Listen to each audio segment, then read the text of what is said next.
નવસારી જિલ્લાની નદીઓ ગાંડી તૂર બની ચૂકી છે। નવસારી ખાતે મેઘરાજા વરસ્યા છે અને હવે નદીઓ ગાંડી તૂર બની છે।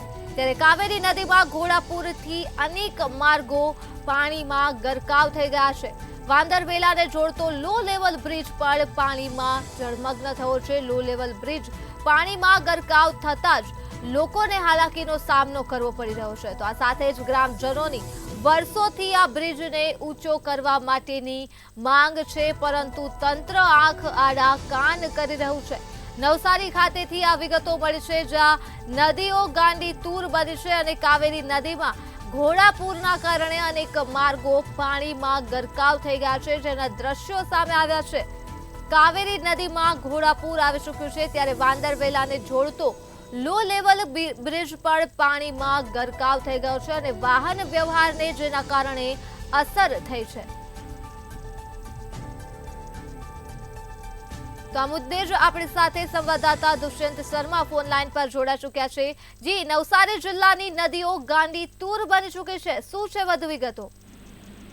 જી, ચોક્કસપણે કહી શકાય ઉપરવાસ તેમજ નવસારી જિલ્લામાં જે ધોધમાર વરસાદ વરસી રહ્યો છે, જેના કારણે નવસારીમાં જે આવેલી 3 નદીઓ છે, પૂર્ણા, અંબિકા અને કાવેરી, જે ત્રણ નદીઓમાં જળસ્તરમાં સતત વધારો જોવા મળી રહ્યો છે। ત્યારે ખાસ કરીને કાવેરી નદીની વાત કરવામાં આવે તો ઉપરવાસમાં જે વરસી રહેલા વરસાદને પગલે કાવેરી નદીના જે જળસ્તર છે તેમાં સતત વધારો જોવા મળી રહ્યો છે।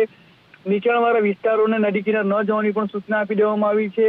ખાસ કરીને વાત કરવામાં આવે તો જે ચીખલી તાલુકાનું જે ડોણજા ગામ આવ્યું છે, ડોણજાથી જોડતો જે માર્ગ છે, સાડોળેલ જે માર્ગ છે, તે લો લેવલ બ્રિજ પણ પાણીમાં ગરકાવ થઈ ચુક્યો છે। ત્યારે લોકોને હાલાકીનો સામનો કરવો પડી રહ્યો છે। પશુપાલકો છે, પશુપાલકોને દૂધ મંડળીએ આવવા માટે પણ તકલીફ પડી રહી છે। શાળા અને જે આંગણવાડીના બાળકો હોય તેઓને પણ ઘણીવાર આ જે લો લેવલ બ્રિજ પાણીમાં ગરકાવ થવાને કારણે ભારે હાલાકીનો સામનો કરવો પડી રહ્યો છે। વારંવાર રજૂઆત કરવા છતાં પણ જે લો લેવલનો બ્રિજ છે તેનો ઊંચાકરણ કોઈ તસમતી નથી રહેતા। ત્યારે ચોક્કસપણે કહી શકાય કે લોકો પરેશાન થઈ રહ્યા છે। જી, તમામ વિગતો બદલ આભાર। તો નવસારીથી આ માહિતી મળી છે, જ્યાં કાવેરી નદીમાં ઘોડાપૂર આવી ગયું છે અને અનેક માર્ગો પાણીમાં ગરકાવ થયા છે।